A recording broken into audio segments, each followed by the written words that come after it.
আজই ডাউনলোড করুন আর এনজয় করুন আপনার পছন্দের শো।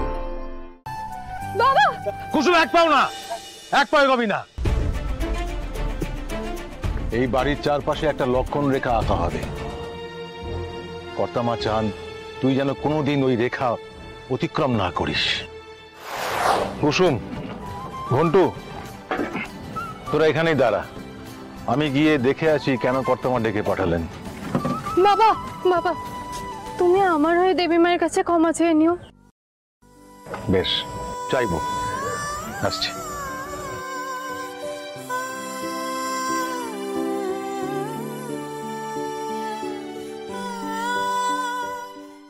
ঠাকুর, দেবী মা যেন বাবাকে ক্ষমা করে দেয়, সাথে আমাকেও।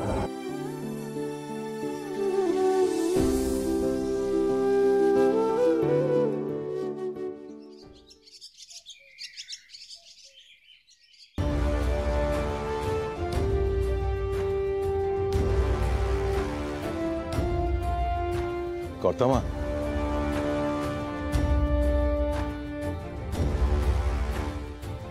কত সহজেই তুমি এত বড় একটা সিদ্ধান্ত নিয়ে নিলে শঙ্কর। তুমি যে চাকরিটা করবে না সেই সিদ্ধান্তটা তুমি নিলে, অথচ আমার কি সিদ্ধান্ত এ বিষয়ে সেটা তুমি একবারও জানতে চাইলে না। আমার আপনার থেকে অনুমতি নেওয়া উচিত ছিল, আমার ভুল হয়ে গেছে। না, কিন্তু আমি তো তোমাকে এই চাকরি ছেড়ে দেওয়ার অনুমতি দিচ্ছি না শঙ্কর। তোমাকে এই গাঙ্গুলি বাড়িতেই চাকরিটা করতে হবে।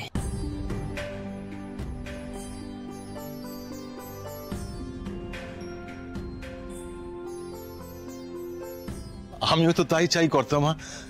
আপনার দেওয়া এই সুযোগের সম্মান আমি আমার শেষ নিঃশ্বাস পর্যন্ত করব। আমি তোমাকে কোনো সুযোগ দিইনি শঙ্কর। তুমি আমার জন্য, এই পরিবারের জন্য এতগুলো বছর ধরে যা করেছো, এটা তার প্রতিদান মাত্র। আমি আপনাদের জন্য কি বা করতে পেরেছি? তেমন সামর্থ্যই বা কোথায় আমার? যাক, এই কথাটা তো মুখ ফুটে স্বীকার করলে শঙ্কর দা। তুমি চুপ করবে? সব কথা মাঝখানে তোমার ফোন কাটতে হবে নাকি? তোমার কি মনে আছে শঙ্কর, যেদিন আয়ুষ হবে, তোমার বড় সাহেব আমার জন্য ওষুধ কিনতে গিয়েছিল বাইরে, বাড়িতে কেউ ছিল না। তুমি সঠিক সময়ে আমাকে যদি হসপিটালে না নিয়ে যেতে, তাহলে না তো আজ আমি এখানে থাকতাম, না তো আয়ুষ। এই ঋণ আমি শোধ করবো কেমন করে শঙ্কর? দেখো, রান্নাঘরে বাসন থাকলে ঠোকাঠুকি লাগে, আওয়াজ হয়, তাই বলে সে বাসন কি আমরা ফেলে দিই? তুমি এই পরিবারের একজন সদস্য, সেটা এত তাড়াতাড়ি ভুলে গেলে শঙ্কর? কর্তামা, আমাকে ক্ষমা করে দিন। এমন সিদ্ধান্ত নেওয়া আমার উচিত হয়নি। আমি আর আমার মেয়ে কুসুমের হয়ে আপনার কাছে ক্ষমা চাইছি।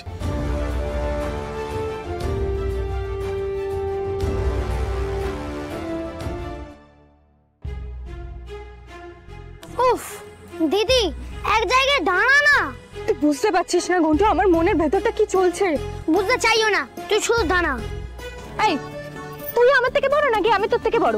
তুই আমার উপরে দাদাগিরি ফলাচ্ছিস। দেবীমার হাতের ছাপ আরেক গালে পড়লে তখন বুঝতে পারবি।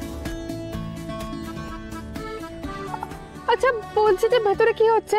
দেবীমা বাবাকে কি বলছে? সেটা এত দূর থেকে কি করে বলি বলো তো? এখনো বাবা বেরোচ্ছে না কেন? আমি জানি শঙ্কর, তোমার মেয়ে সদ্য গ্রাম থেকে এসেছে, সে আমার বাড়ির নিয়ম কানুন আদব কায়দা কিচ্ছু জানে না। কিন্তু শঙ্কর, আমাদের বাবা মাদের তো দায়িত্ব বর্তায় ছেলে মেয়েকে সঠিক শিক্ষাটা দেওয়ার। আর আমার বাড়ির নিয়ম কানুন তোমার থেকে ভালো আর কে জানে? আর এ বাড়িতে থাকতে গেলে এ বাড়ির নিয়ম কানুন মেনেই থাকতে হবে, সেটা সবার ক্ষেত্রে প্রযোজ্য। হ্যাঁ, মানুষ মাত্রই ভুল হয়, তোমার মেয়েও ভুল করেছে, কিন্তু আবারও এই বাড়ির নিয়ম অনুযায়ী দোষ করলে, ভুল করলে তাকে শাস্তি পেতে হয়। কাজে তোমার মেয়েকেও শাস্তি পেতে হবে। কর্তামা, আপনি যে শাস্তি দেবেন আমার মেয়ে তা মেনে নেবে, মাথা পেতে মেনে নেবে। বেশ, আচ্ছা, তুমি তোমার মেয়েকে শহরে নিয়ে এসেছো বিয়ে দেবে বলে তো? আগে হ্যাঁ করতাম। খুব ভালো। তাকে বলো যতদিন না তার বিয়ে হচ্ছে ততদিন অবধি যেন আমার চোখের সামনে তাকে আমি দেখতে না পাই, এবং আমার বাড়ির ত্রিসীমানাতেও যেন তাকে দেখা না যায়। আজই আমি বাড়ির চারপাশে লক্ষণ রেখা টানবো, আর তোমার মেয়েকে বলে দিও সেই লক্ষণ রেখা যেন সে অতিক্রম না করে। আপনার আদেশ আমার মেয়ে অক্ষরে অক্ষরে মেনে চলবে, ও কোনো ভুল করবে না আর। Welcome back Shankar, welcome back. Dipali, যা তোমার তা তোমারই, যা তোমার ছিল তা তোমারই থাকবে।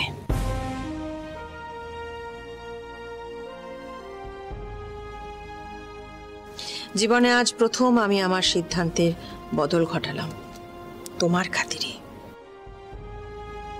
এটা তোমার মেয়েকে বলো মনে রাখতে এবং তার মান রাখতে। নিশ্চয়ই রাখবে কর্তামা। এসো।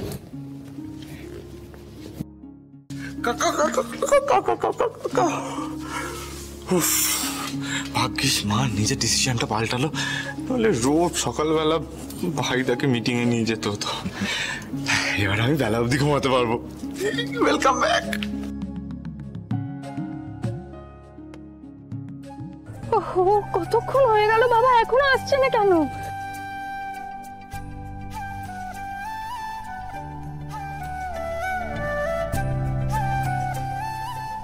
বাবা! কুসুম, এক পাও না, এক পাও এগোবি না।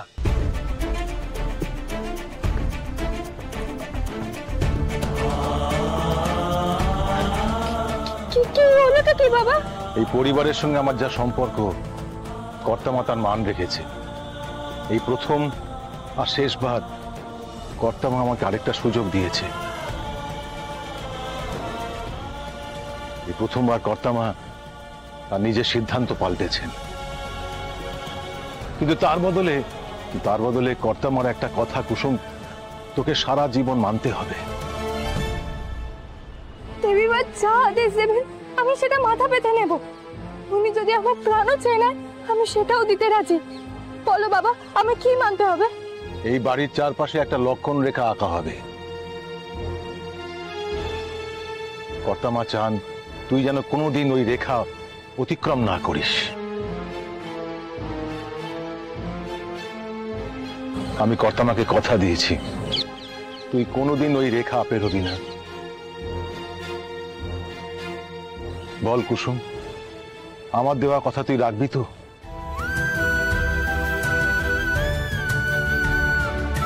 তুমি যখন কথা দিয়েছো তখন তাই সই। আমি কোনোদিনও লক্ষণ রেখা পেরিয়ে বাড়ির ভেতরে ঢুকবো না।